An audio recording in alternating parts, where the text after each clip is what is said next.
What's good, meaningful movers? Welcome back to Move With Me, the podcast where actions have meaning, words have meaning, and we open up the conversations to discover what's your next move. I'm your host, Krystal. In today's episode, we're going to talk money management. We aren't hiding cash in mattresses or burying coffee cans in the backyard. We are in need of a major upgrade. But you know how we do it here? We need to set that theme. So let's go ahead and do that. The word of the day is contribute. If we are strictly talking money, well, you got to contribute money to make money. But let's go deeper than that. What about our emotional ties to money that we have? Is that putting up a block to opening ourselves up to understanding the intricacies of investing?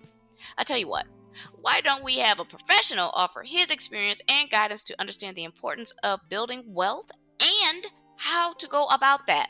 Talk about a contribution. That's enough of me talking. How about we introduce our guest? And there's no one better to do that than himself. Steve, why don't you go ahead and give the people a bit of background about yourself and what you are going to share with us today? Hi, Krystal. Good to be on your program. I've been an investment manager for myself and for literally hundreds of other people for, over $100 million of other people's money and my own directly at my fingertips. And it was my job to protect it, keep it safe. And the second thing was to grow the income that it produced. Because early on in my investment career myself, I kind of figured out that it was really income that your investments produced that impacted your lifestyle, not the market value of those assets. I set about a career of making other people start to look at their investment programs in that manner, a safe haven where they could put their money, which would grow their income, where they didn't have to run in fear every time they heard about a market correction or a crash or a pandemic or airplanes flying into buildings somewhere in the world and stuff like that, that their investments would be safe and would continue to produce money. And that's what I'm all about, is that production. Awesome. This is a little different episode from a typical ones, but it is still packed full of meaning. I think this goes to breaking generational curses. How many of us go into our adulthood without knowing the significance of wealth management or basic fundamentals about those key terms? I can't blame my parents for not teaching me this when they themselves didn't know. But now that I do know, I want to make sure that my kids, the next generation, is better prepared for becoming financially independent. Not only that, it's also not too late for me to catch the investing bug and learn more about the options I have for retirement. What does creating an investment portfolio look like? And, well, what the heck is investing? Yeah, I'm that much in the dark, and I'm sure I'm not alone. So let's just ease into this with a few basic fundamentals.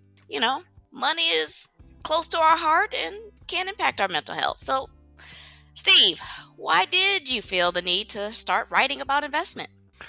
I look at investments differently. I'm sure many of your listeners have spoken to people, either professionals like myself or friends about investing, or they've listened to programs on TV where people are saying, oh my God, that thing went up like that. And if you bought it, you can have it go up. And look at Amazon. I got to have a couple shares of Amazon. My God, it's going to go up forever and things like that.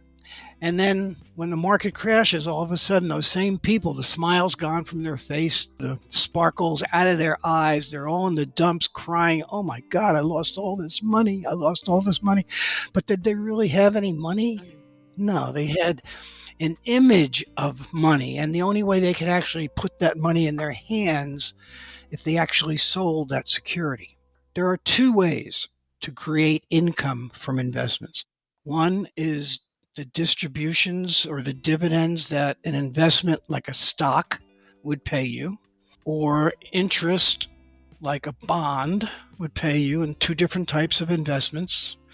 And a third stream is things like rents from properties you may own.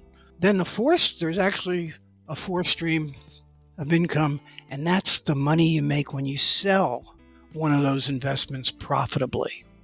So To make an investment in the first place, I always say, whatever you invest in, make sure who that person is, who that company is, whoever, whatever that entity is, make sure they have enough respect for you to give you something for the use of their money. Mm. Because that's what an investment is. When you buy a stock, you're buying an ownership interest in a company. Literally own a share. One share, one share. Two shares, two. A million shares, a million shares. And most of these companies own millions of shares. So your 100 shares is not a big deal to them. But I feel that it should be. Mm. Because we have 300 million people in this country and we each own 100 shares. That's, a lot of their company. Absolutely. So my feeling is if they don't pay me a dividend regularly, I'm not interested in letting them have my money. Okay. Now, that's an ownership interest in a company. So there's a real risk involved with ownership. If that company goes under, you're going to be wiped out totally, 100%. It's going to be quick. You're not going to be able to sell it. It's just going to be gone. So one of the reasons to buy a company that pays you money is because it's proof that at least they have some money to pay you. Okay. Yeah. They got to be making money if they're going to continue to pay you dividends. Okay. So when you say dividends, Mm-hmm. this is a share from their profit that's divided across their shareholders. Is that what? Yeah. Okay. Yeah. They'll say we're going to pay 1% of our profits, and you divide that up by 65 million people, and that's how much you each get. Okay. So the more they pay, the more likely it is that it'll be really apparent to you if anything's getting wrong with the company. If they cut their dividend, it's really a smack in the face. Okay. So it's something to watch for. So buying dividend stocks is smarter, in my mind, than buying just any stock, particularly things like new issues, all that hype and ceremony and excitement about this company going public. Yeah, sure. It could have been Google, Mm-hmm. and you could have made a lot of money if you sold it. But it could also have been another 1,000 companies that you've still never heard of because they went bankrupt. More companies go bankrupt than make it. Yeah, I agree. In the real world of investing. So ownership is one means of investing. Another way of investing is basically you're loaning people money. If you buy bonds, if you buy loans, if you buy mortgages, if you buy anything like that, you're loaning people their money and they're paying you interest. Right. Yeah. Okay? So the same thing to consider. If it happens to be a company bond, you're in better shape than owning a stock from a risk perspective, because if they go bankrupt, the bondholders get paid before the stockholders.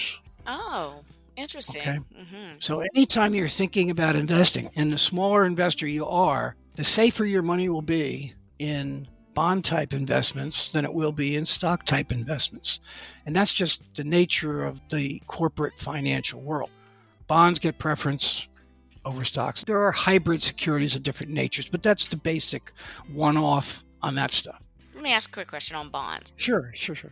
When you had started talking about it, all I was thinking about was what I know about interest, which is Uh-huh. bad stuff. Like I always know I need to take a loan for my Oh, mortgage, like to buy my house, to buy a car, a large purchase. I'm doing something on a credit, right? right. I'm thinking, oh, I have to hurry up and pay this off quickly because this interest is building up. Thank you for giving me the money, but I need to give it back to you because I don't want to pay you too much more than that. That's the only thing that I know about interest. And then when you told me this about the bond, that is what perked my ears up. But it's different because now it's almost like I'm the bank. That's right. You're loaning them the Okay. money. It's very important when you start out because, people don't start out typically with this money that they can invest. They typically have to get started somewhere. Like you said, they have to leave the house and they have to go find a place to rent, and they got to pay somebody to rent, stuff like that. And to buy that furniture, they might have to take a small loan. I guess furniture stores and people like that, they don't charge the crazy rates as regular credit card debt. No. But still, you're paying interest. And the good news about being able to do that from your salary or whatever when you're getting started is that you build up a credit rating.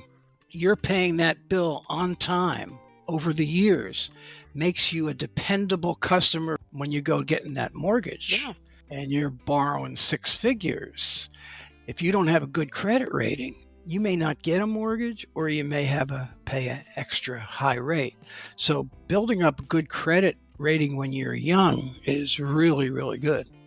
Now let's do that. Let's talk about that, because I think this is so important. And I was just talking about this. I was telling my mother that I was going to have this interview with you today. So I was like, Mom, you guys didn't tell us anything about credit, yet you guys knew about credit because you were buying cars, you bought houses and stuff. And she just laughed. She's like, I needed to, I don't know, it wasn't a priority for me to tell you about that. We were just laughing about it. And I'm like, yeah, I know. If you told me this, I would have started building credit when I turned 18, or whenever, Well, however old I could do it. And so I started telling my son about this, and everything that you were talking about. He was like, really like, oh, so if I do this, so let's just talk about that. When can we start building credit? And what are all the significant things about credit, like the longevity, making payments on time, credibility, all those things that make it go up? Tell us about that. well, the most important thing, if you don't know that you're going to be able to pay it on time every month, don't do it. Yep. The worst thing you can do is default or not pay, or have them sending you nasty letters about you not making your payments on time. It's a last resort, but it's also something you must be able to do if you're ever going to have a car. Really, Yeah. a new car anyway. Yeah. So your credit rating is very important. And the way you do that is by you make your monthly payments. And well, where I am and at my age, and for the last many years, once you get into the career stage, you're 4 or 5 years out of college and you're doing something for a living, I don't ever want to pay a penny of interest to anybody. Yep. So I can still maintain my credit rating, even though I pay every bill completely every month. I never pay any interest. And that's important too. Yeah, that's why I love that you said that, because my credit rating was going up because I was doing that, because I had the same mindset. I was like, look, I don't want to pay interest. I don't even want to be in debt. And my grandmother had this old saying, and I'll maybe say this later, but I just didn't want to have debt, and I didn't want to owe anybody any money. So as much as I could, I was paying it down, and my credit rating kept going up. My husband was very much in the mindset of pay the minimum and we're good. And I was like, whoa, what are you doing? And so I started separating because I wanted to show him. So I was like, whoa, get that card, that loan, whatever, make sure it's in your name. And then I'm going to get it in my name. Okay. Because I just, unfortunate, right? I just didn't want it to impact me. And so he saw my stuff rise and he's like, what are you doing? I said, okay, there's something called debt to income ratio, sweetheart.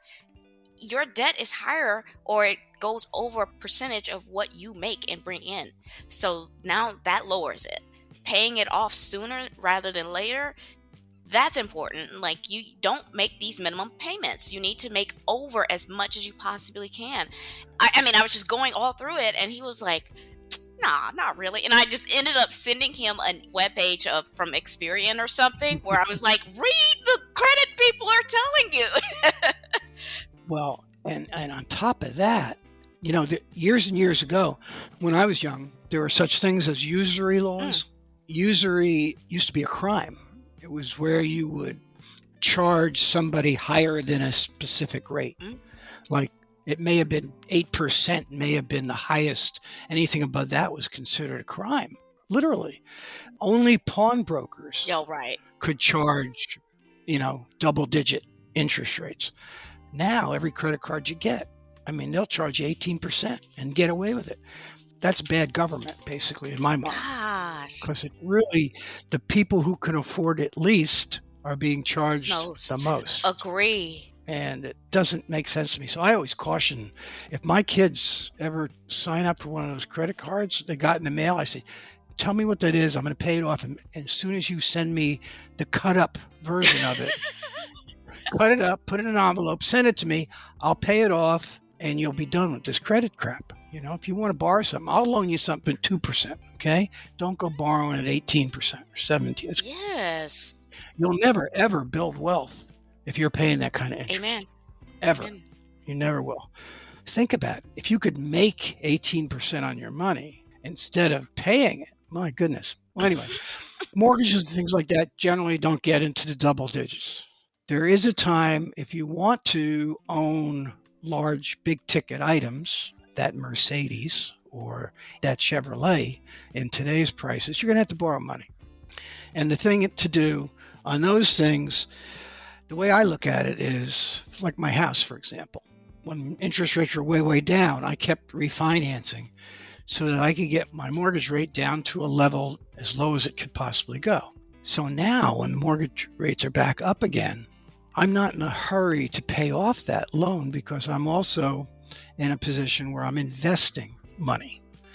And I know that I can get right now 10% or better on my money that I'm investing. So why would I pay off a loan of under 3%?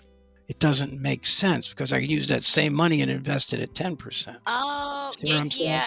See what I'm getting? Yes. Yeah. I know a lot of people feel weighted down if they have any debt at all.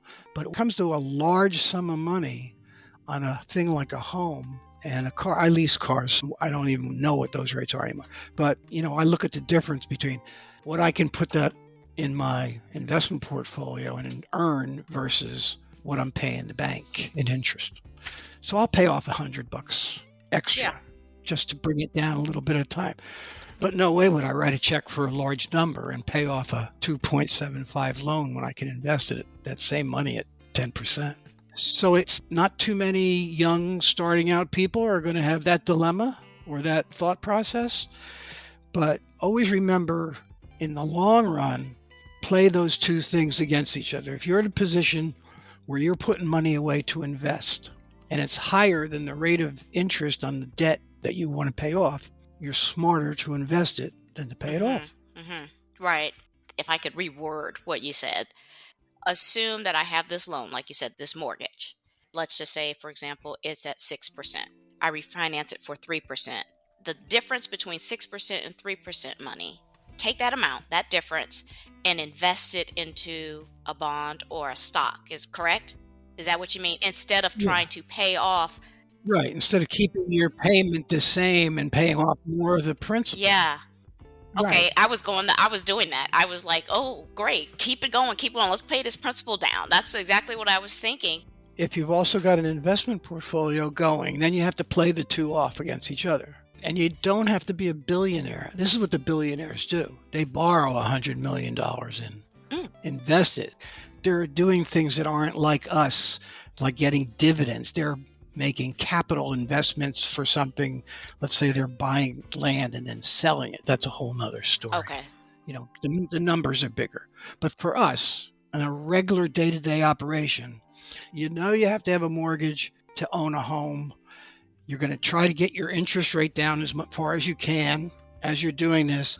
And if you have that bonus comes in at the end of the year, get that 20 grand, and your choice is between paying off the mortgage, you're not going to reduce your payment any. You're just going to reduce the principal. Instead of paying off a loan that's at 3%, when you can take that $20,000 and invest it at 9%, investing at 9% is a smarter financial decision. We're not talking about emotions. Some people having any debt at all just works on them. They can't stand it. They can't sleep. I think my brother's that. He can't handle anything in the stock market because he really thinks that when the market goes down, somebody's actually in his pocket taking his money. Yeah. So that's not really what it is. It's just the attitude or feelings of the people in the world who own securities as whether they're going to go up or down. That's all that's being expressed. They're expressing opinions in the price of the securities. That's all, if you select them properly. So what's an investment portfolio? Why did I write Retirement Money Secrets? I wrote Retirement Money Secrets for when you get to the portfolio stage. You already got the car, you got the house, you're paying all your bills, and now you have excess money that you don't just want to stick in the bank, even though right now it's paying 5%. But for 12 years, we saw them paying nothing. Yes, that's true. Okay. Mm-hmm. And if it's paying 5% now, and that's the highest it's been in 14 years, it's still only about normal historically. But if we have a change in the current environment, they're hemming and hawing about when they're going to start to lower rates. If we change leadership in the election year, we'll definitely change rates because the billionaire will want lower rates because he borrows a lot of money. Mm. And that's the only reason. He's only in it for himself. So there will be low rates. The bank loan rate does not benefit you when rates go down. You pay less, but the value of your investment, it's not an investment, it's saving. The value of your savings stay the same. When it's an investment and interest rates go down, the value of your investment goes up. Oh, interesting. So having $10,000 in a bank account paying 5% is very, very safe.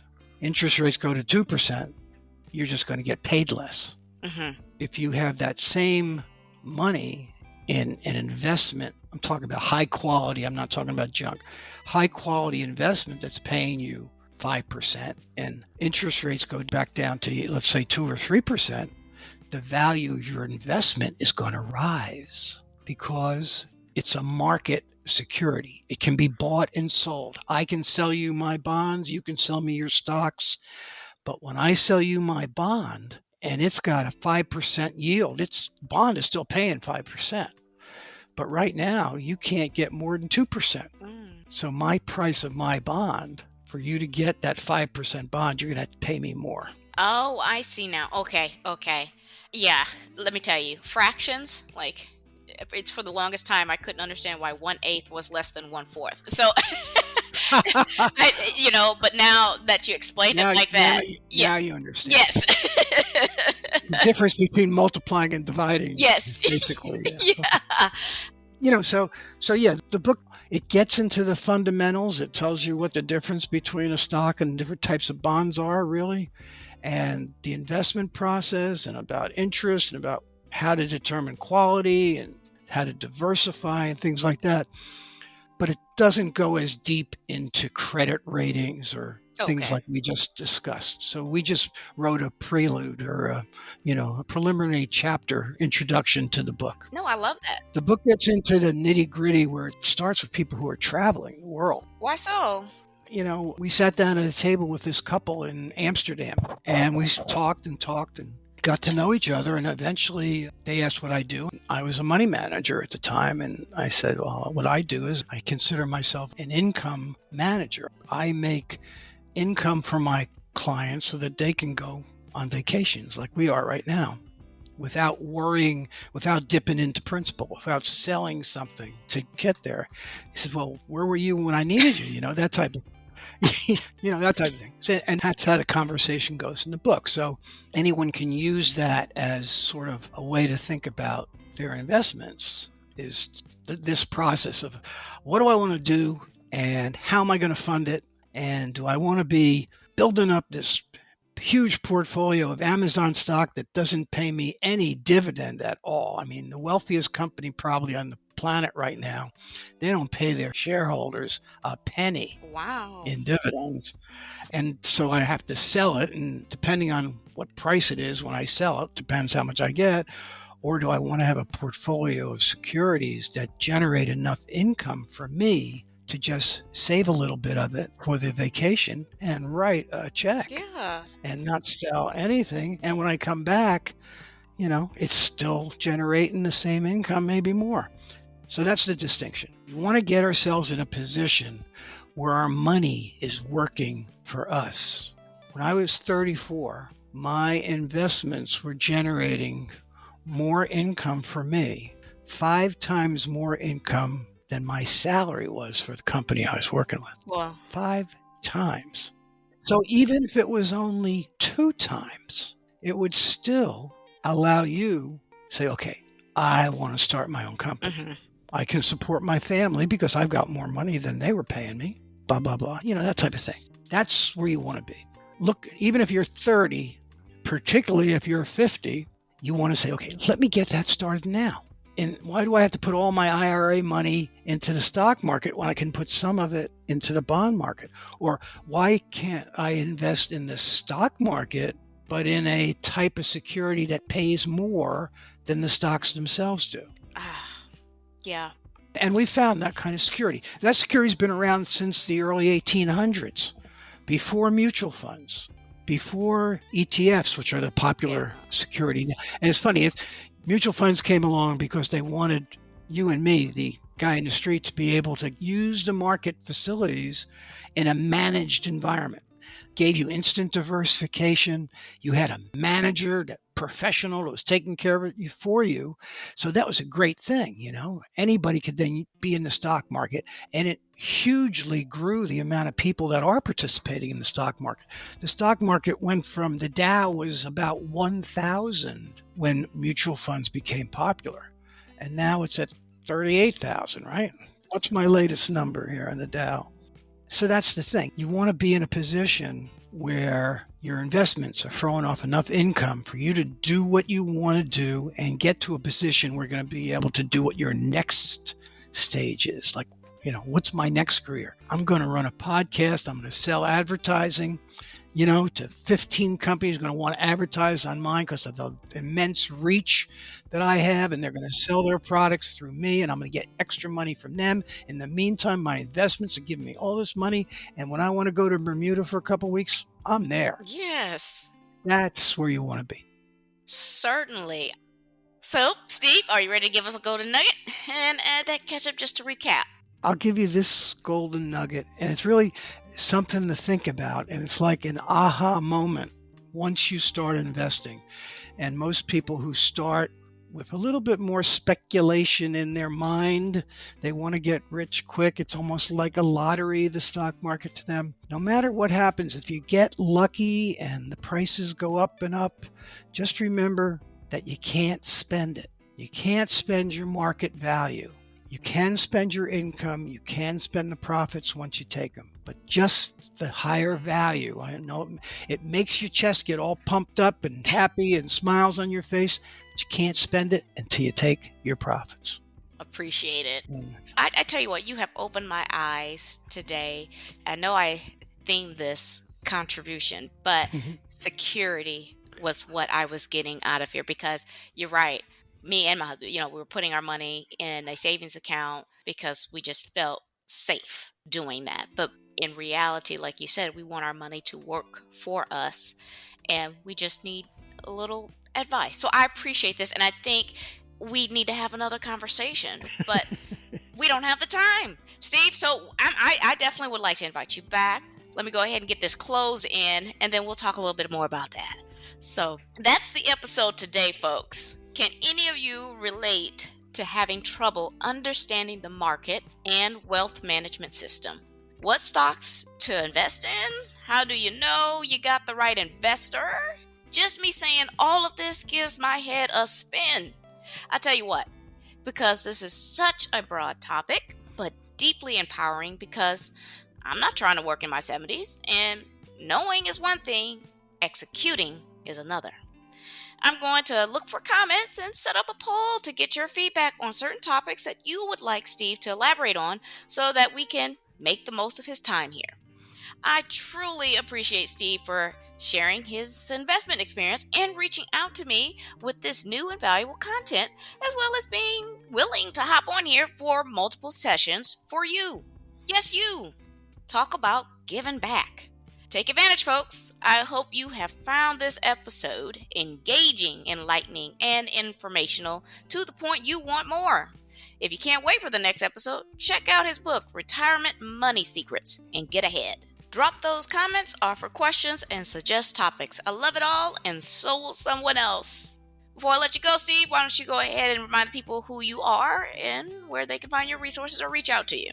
They can buy the book, Retirement Money Secrets. It's at Amazon. It's at the various brick and mortar booksellers. It's where you buy your ebooks.